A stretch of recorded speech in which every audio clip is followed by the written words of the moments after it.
What are these two fundamental instructions of Allah Ta'ala? Number one, believe in the correct things, and number two, act in the correct manner.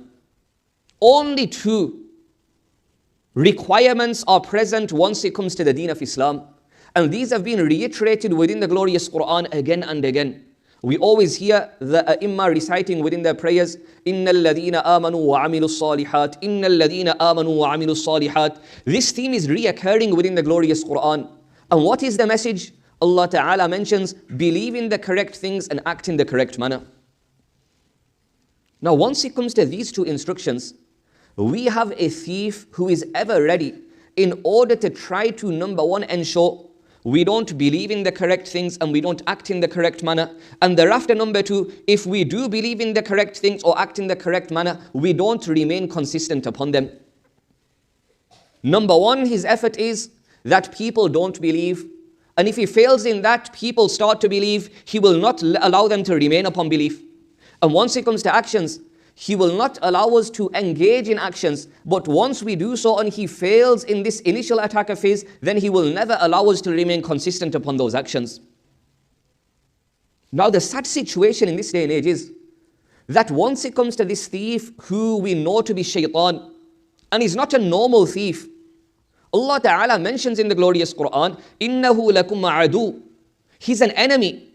And he's not an enemy who works behind the scenes, mubin. He works in apparent. One is that enemy who works behind the scenes.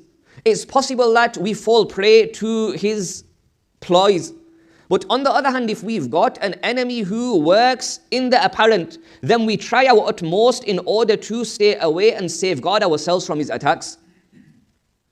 Now, once it comes to this shaitan, he will either try to steal once it comes to our beliefs, or he will try to steal once it comes to our actions. And in the Sharia, our beliefs, they are more important in comparison to our actions. Why? Our actions will only be valid in the court of Allah Ta'ala once our beliefs are correct. Now let me present an example before yourselves. Within our home, we have gold and then we have silver. They are both of great value. But once we compare them to one another, then gold is far greater in value in comparison to silver. We know there's a thief outside the home, and he's ever ready to take from the gold and the silver.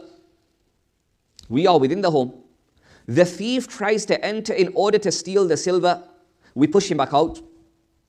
And when he tries to enter in order to steal from the gold, we allow him to come in. Everyone will say, it doesn't make sense.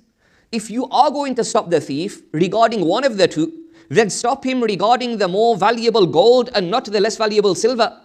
And if you are in reality somewhat intelligent and you have a decent understanding, then because they are both of great value, then you don't allow him to extend his hand to the gold or the silver. What we have done in this day and age is that as soon as shaitan extends his hand to any of our actions, then we are very, very wary that no, you can't enter.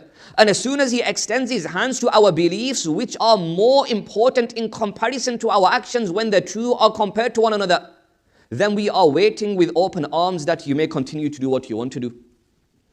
So this initial point I'm trying to make, my brothers, is that we try to push shaitan away.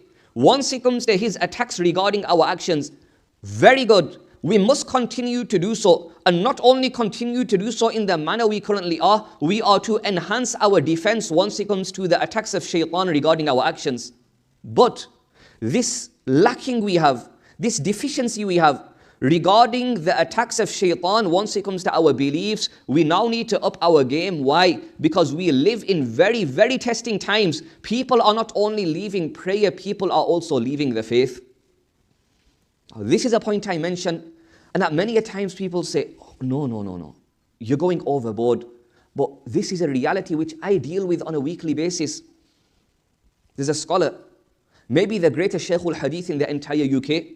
When he met me 2 weeks ago, and I presented before him the cases of apostasy I deal with personally on a weekly basis, and the discussions and debates I have nearly every second week, then tears started flowing from his eyes, and he said, please don't tell me further.